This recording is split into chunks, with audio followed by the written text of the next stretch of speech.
Bismillahirrahmanirrahim. Assalamualaikum warahmatullahi wabarakatuh. Salam sejahtera untuk kita semua. Selamat, kalian telah berhasil melewati tantangan di kelas 10. Kalian saat ini sudah berada di tingkat yang lebih tinggi, yaitu kelas 11. Kalian tentunya merasa bahagia dengan semua yang telah kalian peroleh saat ini. Itu semua tentu saja merupakan anugerah Tuhan Yang Maha Esa yang harus disyukuri.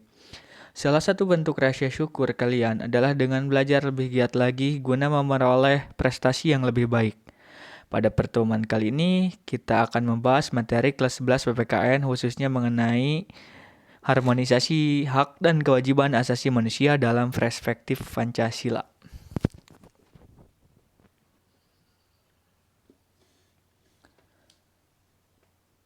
Nah, untuk itu, ini merupakan kompetensi inti yang harus kalian capai dan kita semua capai bersama-sama. Nah, jadi dengan demikian, hak asasi manusia adalah hak kebebasan fundamental dan paling mendasar bagi semua orang tanpa memandang kebangsaan, jenis kelamin, asal kebangsaan, ataupun etnis, ras, agama, bahasa, dan status lainnya. Hal ini senada dengan yang dikatakan dengan John Locke, yaitu hak asasi manusia adalah hak yang dibawa sejak lahir secara kodrati, melekat pada setiap manusia dan tidak dapat diganggu-gugat ataupun bersifat mutlak.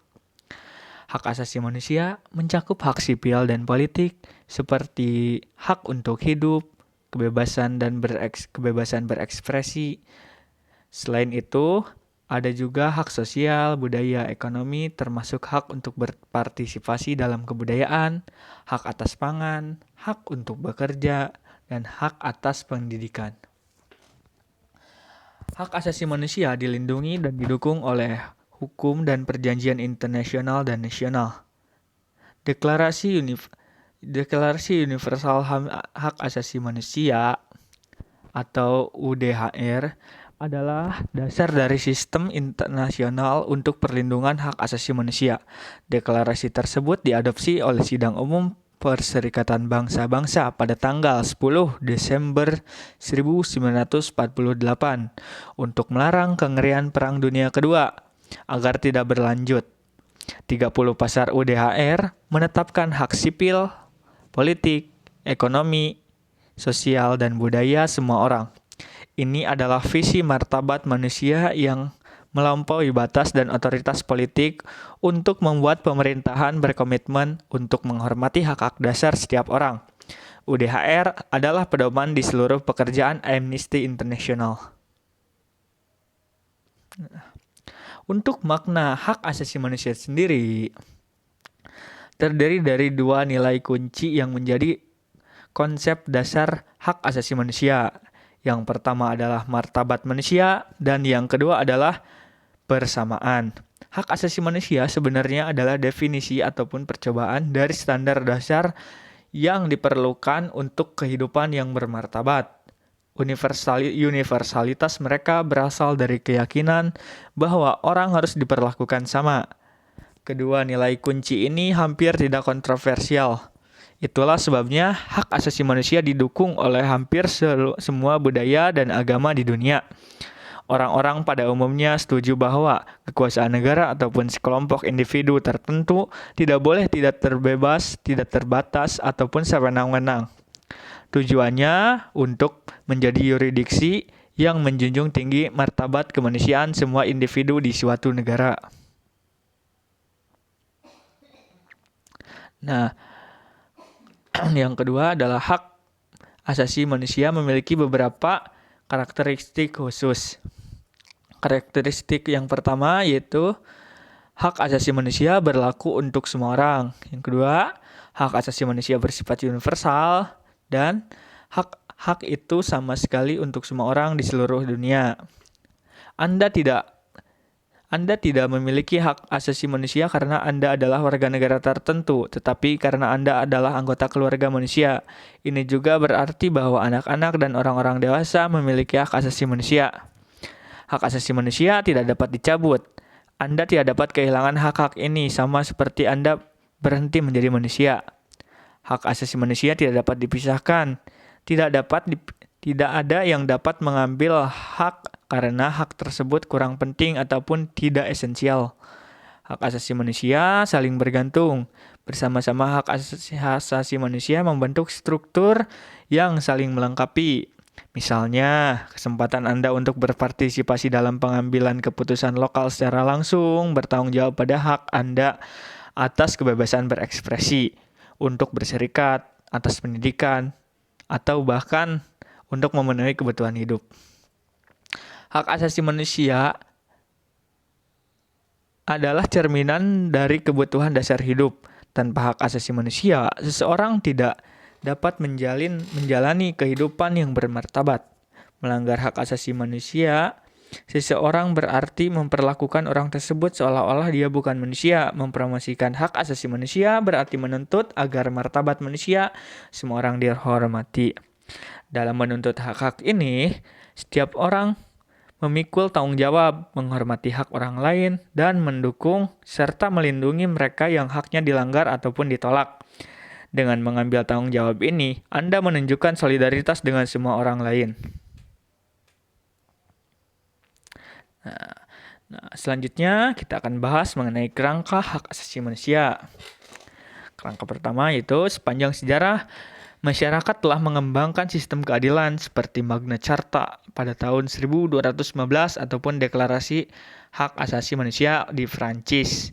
Namun, tidak satupun dari prekursor instrumen hak asasi manusia ini yang mencerminkan konsep fundamental bahwa setiap orang berhak atas hak tertentu hanya demi kemanusiaan mereka.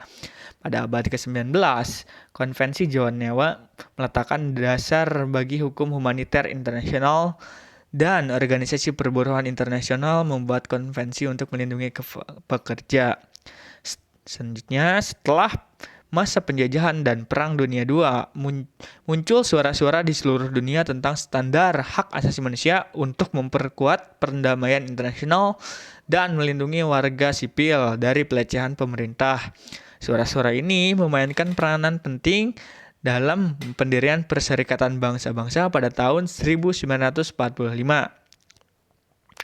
Hak untuk semua orang anggota keluarga manusia pertama kali ditetapkan dalam Deklarasi Universal Hak Asasi Manusia atau UDHR.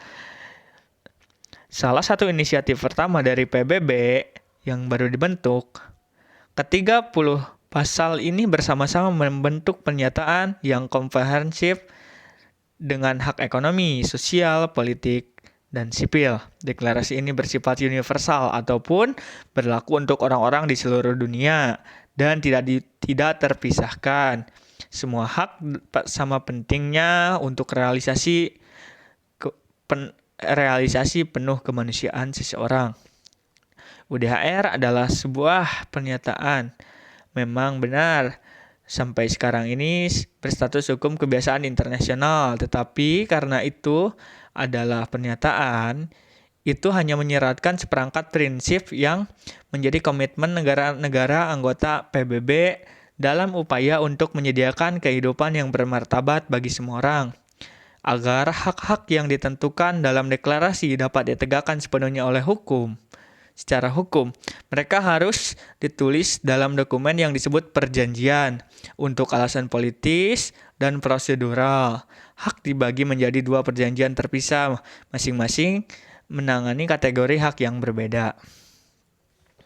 Konvensi Internasional tentang Hak Sipil dan Politik atau ICCPR menetapkan hak-hak khusus berorientasi kebebasan yang tidak boleh diambil oleh negara dari warganya, seperti kebebasan berekspresi dan kebebasan bergerak. Komponen internasional tentang hak ekonomi, sosial, budaya atau ICSCR mengatur pasal-pasal dari UDHR yang mendefinisikan hak individu untuk menentukan nasib sendiri, hak atas kebutuhan dasar seperti makanan, tempat tinggal, dan perawatan kesehatan yang harus disediakan oleh negara sejauh mungkin. Majelis Umum PBB mengesahkan kedua konvensi tersebut pada tahun 1966. Sejak diadopsi pada tahun 1948, Deklarasi Universal Hak asasi manusia telah menjadi dasar bagi 20 perjanjian utama hak asasi manusia. Bersama-sama ini membentuk kerangka HAM, Perserikatan Bangsa-Bangsa.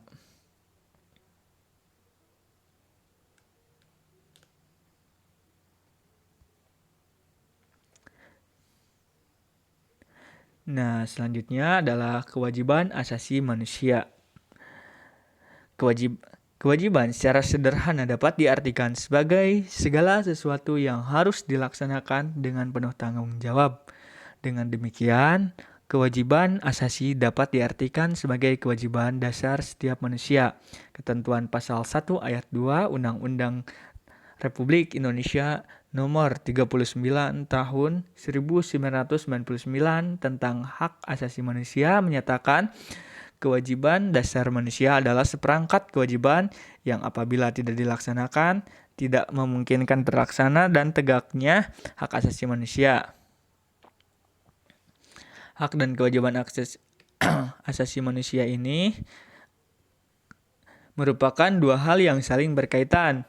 Keduanya memiliki hubungan kausalitas atau hubungan sebab akibat. Seseorang mendapatkan haknya karena dipenuhinya kewajiban yang dimiliki. Misalnya, seorang pekerja mendapatkan upah setelah dia melaksanakan pekerjaan yang menjadi kewajibannya. Ataupun seorang pelajar seperti kalian yang telah mendapatkan nilai dari guru karena kalian mengerjakan tugas-tugas kalian. Ataupun seorang pelajar mendapatkan ilmu pengetahuan pada mata pelajaran tertentu sebagai salah satu akibat dari dipenuhinya kewajiban oleh guru, yaitu melaksanakan kegiatan pembelajaran di kelas. Nah, selanjutnya, hak dan kewajiban asasi juga tidak dapat dipisahkan karena bagaimanapun dari kewajiban itulah muncul hak-hak dan sebaliknya. Akan tetapi, sering terjadi pertentangan karena hak dan kewajiban tidak seimbang. Misalnya, warga negara memiliki hak dan kewajiban untuk mendapatkan kehidupan yang layak. Akan tetapi, pada kenyataannya, banyak warga negara yang belum merasakan kesejahteraan dalam menjalani kehidupannya. Hal ini disebabkan oleh terjadinya ketidakseimbangan antara hak dan kewajiban. Jika keseimbangan itu tidak ada, maka akan terjadi kesenjangan sosial yang berkepanjangan. Mungkin sekian penjelasan mengenai hak dan kewajiban asasi manusia dalam perspektif Pancasila. Apabila ada yang ditanyakan, silakan hubungi email yang ada di bawah ini. Terima kasih atas perhatiannya. Wabillahi taufiq wal hidayah. Wassalamualaikum warahmatullahi wabarakatuh.